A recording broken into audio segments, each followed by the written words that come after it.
রাজনৈতিক দলগুলো সাধারণত আইনি আশ্রয় নেয় না, রাজনৈতিক দলগুলো জনগণের কাছে আশ্রয় নেয়।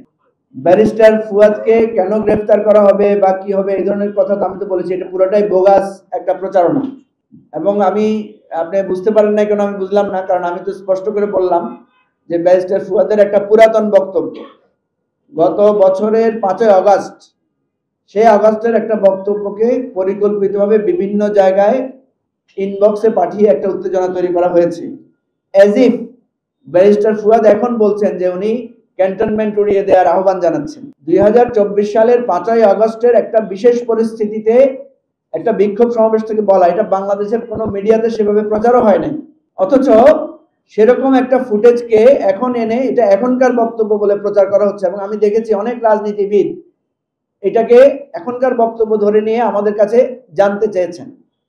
আপনারা ভালো করে তাকালে দেখবেন ওখানে কিন্তু পাশে অ্যাডভোকেট তাজুল ইসলাম দাঁড়ানো আছেন, যিনি chief prosecutor of the international crime tribunal.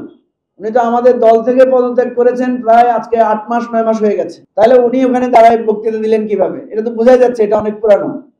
এবং সেখানে আমি নাই। কেন নাই আমি? কারণ আমি তখন জেলখানায়। তো এই ছবিটা, ফুটেজটা আপনারা এটার রিয়েল জায়গাটা খুঁজলে আপনারা পেয়ে যাবেন। সুতরাং এটা একটা মিথ্যা প্রোপাগান্ডা, এটা একটা অযথা উত্তেজনা সৃষ্টি করার চেষ্টা এবং ভয়ভীতি প্রদর্শনের চেষ্টা। এই জন্যই আমরা আজকে সংবাদ সম্মেলনের মাধ্যমে আপনাদের কাছে সেটা ক্লিয়ার করলাম। রাজনৈতিক দলগুলো সাধারণত আইনি আশ্রয় নেয় না, রাজনৈতিক দলগুলো জনগণের কাছে আশ্রয় নেয়। আমরা জনগণের, কালকে রাত্রে আমাকে অনেকে বলেছে যে ফুয়াদকে যদি গ্রেফতার করা হয় তাহলে আমরা রাজপথে নামতে চাই। ঢাকা বিশ্ববিদ্যালয় থেকে, বিভিন্ন কলেজ থেকে, ইভেন নারায়ণগঞ্জ থেকেও আমাকে একজন ফোন করে বলেছেন যে আমরা ঢাকার দিকে মার্চ করতে চাই। তাহলে দেখেন এই ধরনের একটা বিভ্রান্তিকর তথ্য দিয়ে মানুষের মধ্যে উত্তেজনা তৈরি করা হচ্ছে। আমরা বলেছি যে এই সমস্ত উত্তেজনা মিথ্যা, গ্রহণ করবেন না। যার কারণে আমি সাথে সাথে ফেসবুকে স্ট্যাটাস দিয়েছি এবং বিভিন্ন মিডিয়াকে, আমাদের মিডিয়া সেলে জানিয়ে দিয়েছি এবং কয়েকটা টেলিভিশন তখন তাদের স্ক্রলে ওইটা প্রচার করেছে যে এটা একটা বিভ্রান্তিকর মিথ্যা সংবাদ। আমরা মনে করি না।